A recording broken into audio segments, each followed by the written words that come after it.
Welcome to my YouTube channel. అందరికీ నమస్తే. Mega డిజాస్టర్లు, mega ఫ్యామిలీని వెంటాడుతున్న డిజాస్టర్లు బోలాశంకర్ నుంచి మొదలై హరిహర వీరమల దాకా ఈ మెగా డిజాస్టర్లు ఏంటో ఆ కథ ఏంటో ఇప్పుడు తెలుసుకుందాం. అంతకంటే ముందుగా మన ఛానల్ లైక్ చేయండి, ఈ విషయాన్ని మరింత మందికి షేర్ చేయండి. జూలై 24న విడుదలైన హరిహర వీరమల్లు మూవీ తొలి రోజు టైర్ 1 హీరోల రేంజ్లో ఓపెనింగ్ తెచ్చుకోలేకపోయింది. 250 కోట్ల బడ్జెట్తో తెరకెక్కిన హరిహర వీరమల్లు మూవీ మొదటి రోజు ప్రపంచవ్యాప్తంగా 64.74 కోట్ల గ్రాస్ వసూలు చేసింది. మొత్తంగా చూసుకుంటే 44.7 కోట్ల నెట్ వసూలు సాధించినట్టు సమాచారం. ఈ మూవీకి 128 కోట్ల థియేట్రికల్ బిజినెస్ జరిగింది. ఇందులో 33% తొలి రోజు తిరిగి రాబట్టగలిగాడు పవర్ స్టార్ పవన్ కళ్యాణ్. అయితే సెకండ్ హాఫ్కి తీవ్రమైన నెగిటివ్ టాక్ రావడంతో రెండో రోజు అడ్వాన్స్ బుకింగ్పై ఆ ప్రభావం తీవ్రంగా పడింది. తొలి రోజుతో పోలిస్తే రెండో రోజు ఈ మూవీకి 30% కూడా టికెట్లు తెగడం లేదు. దీనికి తోడు 2 తెలుగు రాష్ట్రాల్లో ఎడతెరిపి లేకుండా కురుస్తున్న వర్షాలు కూడా హరిహర వీరమల్లు మూవీ వసూళ్లపై ప్రభావం చూపిస్తున్నాయి.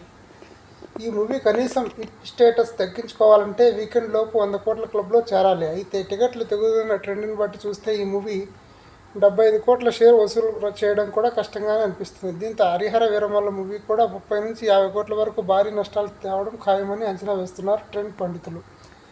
ఆచార్య డిజాస్టర్ తర్వాత వాల్తేరు వీరయ్యతో కంబ్యాక్ ఇచ్చిన చిరంజీవి మెహర్ రమేష్ డైరెక్షన్లో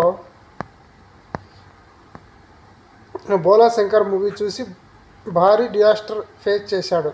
వేదాళం రీమేక్గా వచ్చిన బోలాశంకర్ కనీసం 50 కోట్ల గ్రాస్ కూడా వసూలు చేయలేకపోయింది. చిరంజీవి కొడుకు రామ్ చరణ్ 3 ఏళ్లు కష్టపడి నటించిన గేమ్ చేంజర్ మూవీ 2025 సంక్రాంతికి విడుదలైంది. 350 కోట్ల బడ్జెట్తో తెరకెక్కిన ఈ మూవీ కనీసం 100 కోట్ల షేర్ సాధించలేక ఈపిక్ డిజాస్టర్గా నిలిచింది. మెగా బ్రదర్ నాగబాబు కొడుకు మెగా ఫ్రెండ్స్ వరుణ్ తేజ్ గత 2 ఏళ్లలో 3 డిజాస్టర్లు ఫేస్ చేశాడు. F3 తర్వాత వరుణ్ తేజ్ నటించిన గాంధీవధారి అర్జున, ఆపరేషన్ వాలంటైన్, మట్కా సినిమాలు డిజాస్టర్గా నిలిచాయి. దాదాపు 40 కోట్ల బడ్జెట్తో తెరకెక్కిన మట్కా మూవీ థియేటర్ల నుంచి 0 షేర్ వసూలు చేసి మెగా పరుగు తీసింది. మెగా మేనల్లుడు పంజా వైష్ణవ్ తేజ్ నటించిన ఆదికేశవ మూవీ బాక్సాఫీస్ వద్ద డిజాస్టర్గా నిలిచింది. గత 2 ఏళ్ల మెగా హీరోల సినిమాల ద్వారానే నిర్మాతలు 300 కోట్ల నుంచి 400 కోట్ల వరకు నష్టపోయినట్టుగా లెక్కలు చూపిస్తున్నారు ట్రెండ్ నిపుణులు.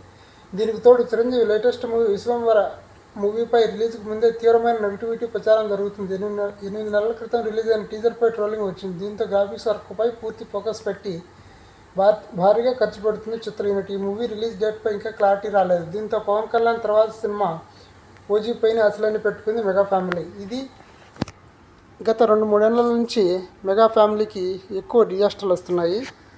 ఇది విషయం. వీడియో నచ్చితే లైక్ చేయండి, ఈ విషయాన్ని మరింతమందికి షేర్ చేయండి. Thank you very much.